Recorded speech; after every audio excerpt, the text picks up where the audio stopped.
Hello students, welcome to my channel NP commerce classes.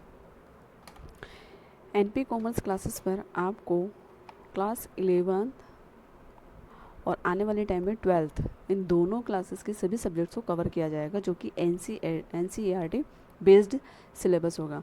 मैंने अभी तक अकाउंटेंसी की 5 चैप्टर्स जो हैं वो कंप्लीट करवा दिए हैं with concepts and plus practical questions. अगर आपने मेरे पुराने वीडियोस नहीं देखे हैं तो आप पहले उन वीडियोस को जाके देख सकते हैं प्लेलिस्ट में, जिसका लिंक आपको डिस्क्रिप्शन बॉक्स में मिल जाएगा। यहाँ पर फ्री कॉमर्स क्लासेस आपको प्रोवाइड की जाती है और फ्री में पीडीएफ नोट्स भी आपको मिलते हैं, जिसके लिए आपको टेलीग्राम चैनल ज्वाइन करना पड़ेगा। वहाँ पर इन सभी सेशंस की पीडीएफ आपको मिल जाएगी।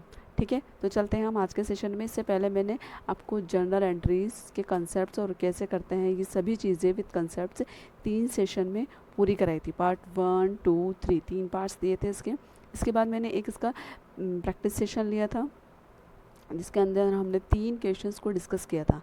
आज हम प्रैक्टिस सेशन की सेकंड क्लास लेकर के आए हैं, जिसके अंदर कुछ और कंसेप्ट्स थे जो कि आपको समझना ज़रूरी है। चलिए हम स्टार्ट करते हैं जर्नल एंट्रीज़ के कुछ और प्रैक्टिकल क्वेश्चंस को। इसमें पहला है हमारा, ये रहा आपके सामने। हरप्रीत ब्रदर्स की पुस्तकों में निम्नलिखित लेन देनों को रोजनामचा की प्रविष्टियाँ कीजिए। यानी कि आपको जर्नल एंट्रीज बनानी है हरप्रीत ब्रदर्स की बुक्स के अंदर। ठीक है, सबसे पहला है आपका 10,000 रुपये जिन्हें रोहित से लेना था डूब गए। देखो, मैंने पहले के लेक्चर्स में बताया था कि जो बैड डेब्ट्स होता है हमारे लिए, वो एक तरीके से लॉस होता है बिजनेस के लिए, और इस लॉस को हम नॉमिनल कैटेगरी के अकाउंट के अकॉर्डिंग देखें तो डेबिट किया जाता है। तो बैड डेब्ट्स क्या हो जाएगा हमारे लिए, पैसा जो डूब चुका है अब हमें नहीं मिलेगा, तो उसको हम क्या कर देंगे, bad debts account debit to, किससे डूबा है, रोहित से, तो रोहित के नाम से क्रेडिट हो जाएगा 10,000। ठीक है, सिंपल है। नेक्स्ट ट्रांजेक्शन है 20,000 मूल्य के माल का उपयोग स्वामी ने अपने लिए किया। जब स्वामी अपने लिए पर्सनल यूज़ के लिए कुछ भी बिजनेस से पैसा या माल निकालता है तो उसे हम एज ए ड्राइंग ट्रीट करते हैं और उसका ट्रांजेक्शन करते हैं ड्राइंग मान करके। तो एंट्री क्या होगी, drawing account debit to purchase क्यों किया मैंने यहाँ, क्योंकि यहाँ बात की जा रही है माल की, कि उसने माल निकाला है। तो जब माल निकालते हैं तो परचेज कम होगा, आपका गुड्स कम हो जाएगा ना। तो जो गुड्स कम हो जाएगा तो उसको कम दिखाने के लिए हमें परचेज को क्रेडिट करना पड़ेगा, तभी तो कम होगा। अगर यहाँ माल की जगह नगद लिखा हुआ होता तो हम क्या कर देते हैं, कैश कर देते हैं। ठीक है, नेक्स्ट है 20,000 से हो जाएगा। अब ये मैं सिर्फ एग्जांपल के तौर पे आपको हर ट्रांजैक्शन के साथ में यही एंटर करके समझा देती हूँ। इसका अच्छे से सॉल्यूशन भी आपको इसी सेशन के अंदर आगे चल करके देखने को मिलेगा। तो वो आपके लिए कि जब भी आप इन क्वेश्चंस को सॉल्व करो, कुछ प्रॉब्लम आए तो आप सॉल्यूशन को देख सकते हो, जिसमें मैंने अच्छे से सभी चीज़ें लिखी हुई हैं।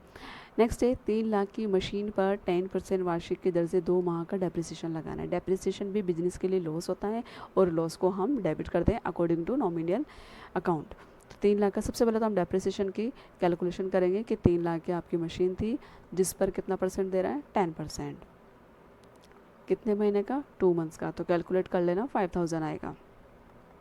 ठीक है, तो ये जो 5,000 है, इस 5,000 को हम एक्सपेंसेस या लॉसेस मान करके डेबिट कर देंगे, किस नाम से, डेप्रिसिएशन के नाम से।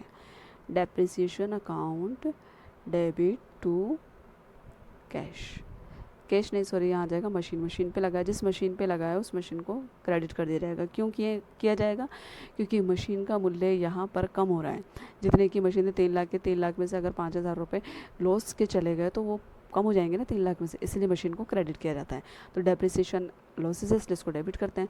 तो एंट्री क्या हुई, depreciation account debit to machine 5,000। Next है 15 लाख की पूंजी पर 6% वार्षिक की दर से 9 महीने का ब्याज लगाया।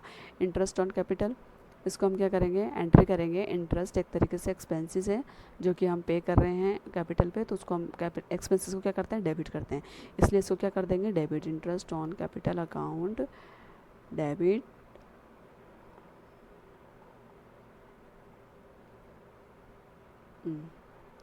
To capital. ठीक है, ये तो हुई एंट्री। अब कैलकुलेशन के कितने अमाउंट से हम डेबिट और क्रेडिट करेंगे, तो वो कैलकुलेशन देखो कैसे होगी। 15 लाख का 6% आपको इंटरेस्ट निकालना है, कितने मंथ्स का, 9 मंथ का। इसके एंट्री करेंगे, कैलकुलेशन करेंगे तो 67,500 समथिंग आएगा, इतना ही होगा, देख लेना एक बार। देखो 67,500, मैंने सब कैलकुलेशन करके लिखा हुआ है इसलिए मुझे याद है, आप लोगों को कैलकुलेशन करनी है। 67,500 इसका इंटरेस्ट आ जाएगा 9 मंथ का, जितने मंथ का उसने बोला उतने मंथ का निकाल करके हम शो करेंगे। तो 9 मंथ का आ जाएगा, तो हम यहाँ लिख देंगे 67,500 से डेबिट और क्रेडिट कर देंगे। ठीक है। नेक्स्ट है राहुल, जिनसे हमें 20,000 रुपये लेने थे, दिवालिया होगा और उसे अंतिम भुगतान में चेक द्वारा केवल 1 रुपये में 60 पैसे ही प्राप्त हुए। इस ट्रांजेक्शन को पहले अच्छे से समझना क्या कहना चाह रहा है। राहुल नाम का कोई पर्सन था जिसको आपने कभी कोई माल दिया होगा या उधार दिया होगा, कुछ भी XYZ, तो वो अमाउंट कितना था 20,000 का। अब ये क्या कह रहा है कि ये दिवालिया हो गया। दिवालिया का मतलब अब आपको कुछ भी नहीं देगा, इसके पास कुछ भी नहीं है आपको पैसा देने के लिए, लेकिन फिर भी आपको इस 20,000 में से कितना पैसा वसूल हो उसके लिए इसने हिंट दे रखा है 1 रुपये में 60 पैसा। यानी कि ये मान के चलेंगे कि हमको 20,000 का 60% अमाउंट ही रिसीव्ड हुआ, बाकी का अमाउंट हमारा डूब गया।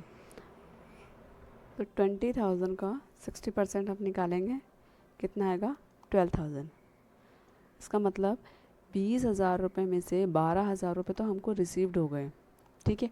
बाकी का जो रिमेनिंग अमाउंट है कितना हुआ 8,000, वो 8,000 हमारा डूब गया। यानी कि अब इसकी कुछ भी गुंजाइश नहीं है कि आपको मिलेगा, तो उसको हम क्या मान लेंगे बैड डेब्ट्स। तो एंटर में क्या लिखेंगे, जरा राहुल, जिनसे 20,000 रुपये देने थे, दिवालिया होगा और अंतिम भुगतान में चेक द्वारा। अच्छा ये चीज़ हो रही है कि चेक द्वारा, तो कैश ना करके बैंक लिखेंगे। इस चीज़ का ध्यान रखना, जब भी चेक शब्द यूज़ में लेते हैं या लिखा हुआ आता है क्वेश्चन में, तो आपको वहाँ पर बैंक वर्ड यूज़ में लेना है।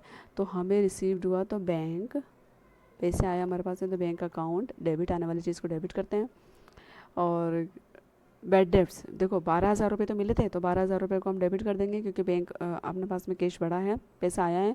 और जो डूबा है, खर्चा है, खर्चे को भी, हानि को भी हम क्या करते हैं डेबिट करते हैं। तो बैड डेब्ट्स कितना रह गया 8,000।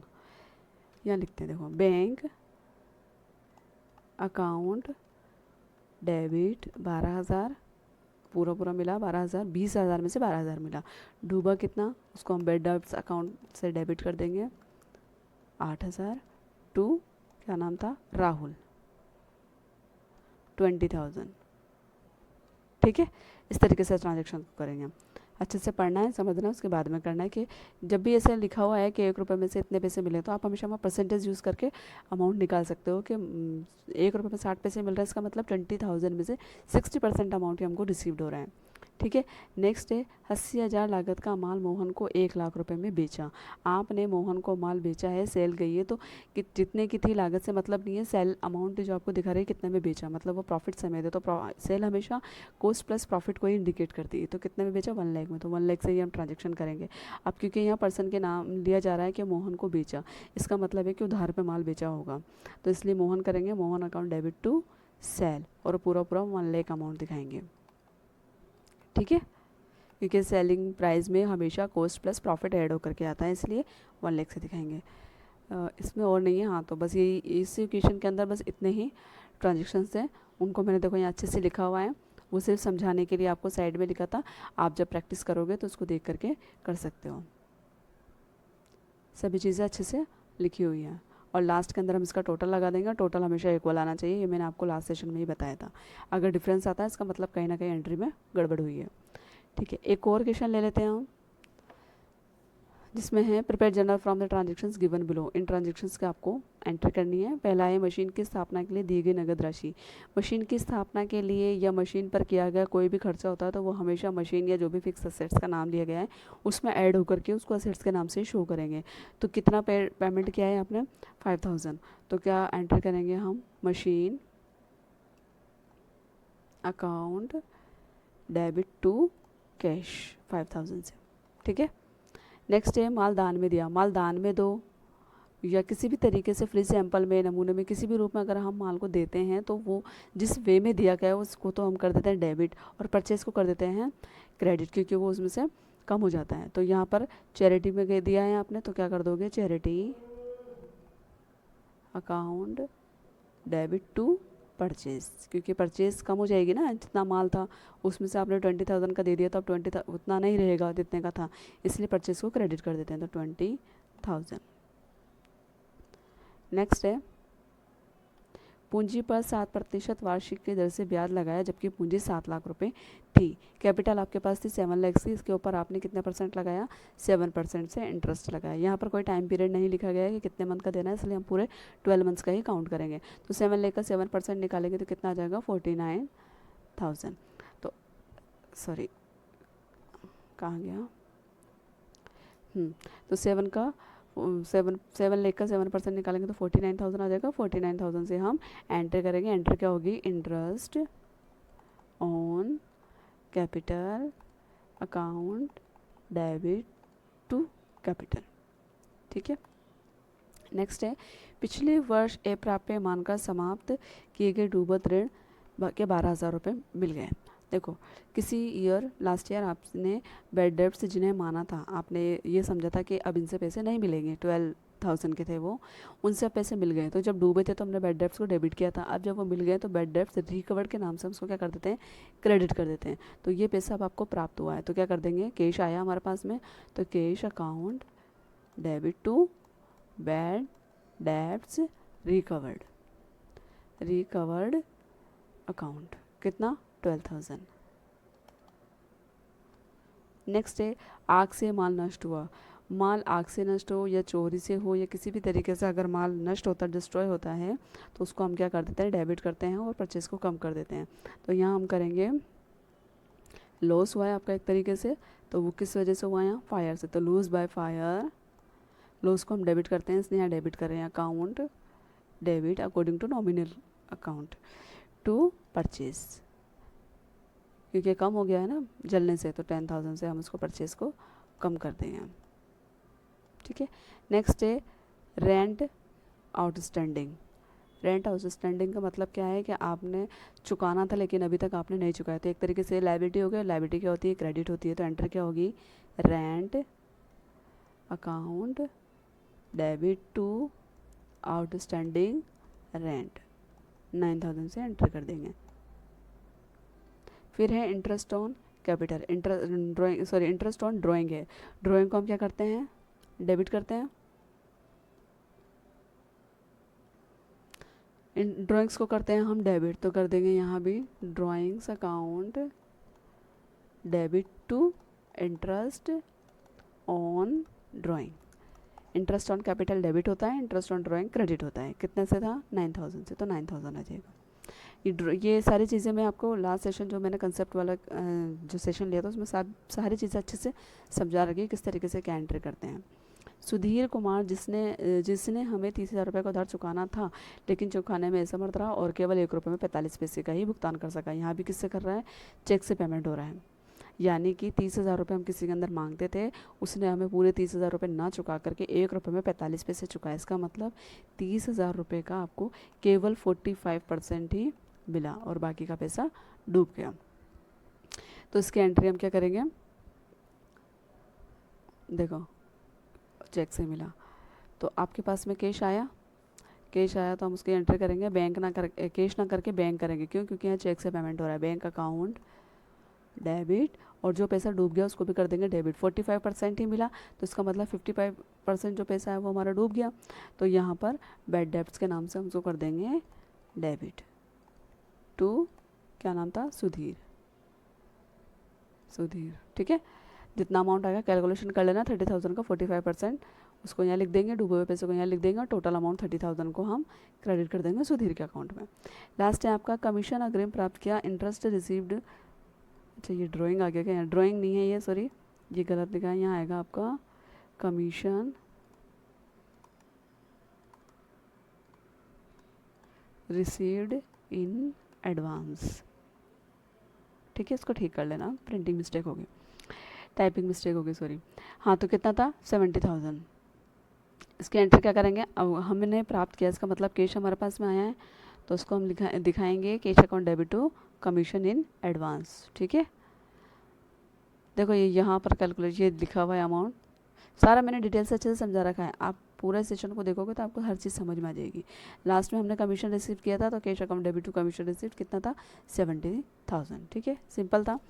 अब मेरे तरफ से जर्नल चैप्टर जो है वो कंप्लीट हो चुका है।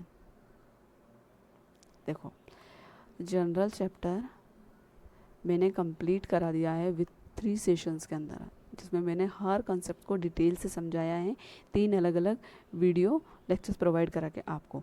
इसके अलावा मैंने +2 सेशन दिए हैं प्रैक्टिकल क्वेश्चंस के, 3 एक में कराए तो यानी कि 5 क्वेश्चंस करा दिए। मेरे तरफ से तो चैप्टर कंप्लीट हो गया है।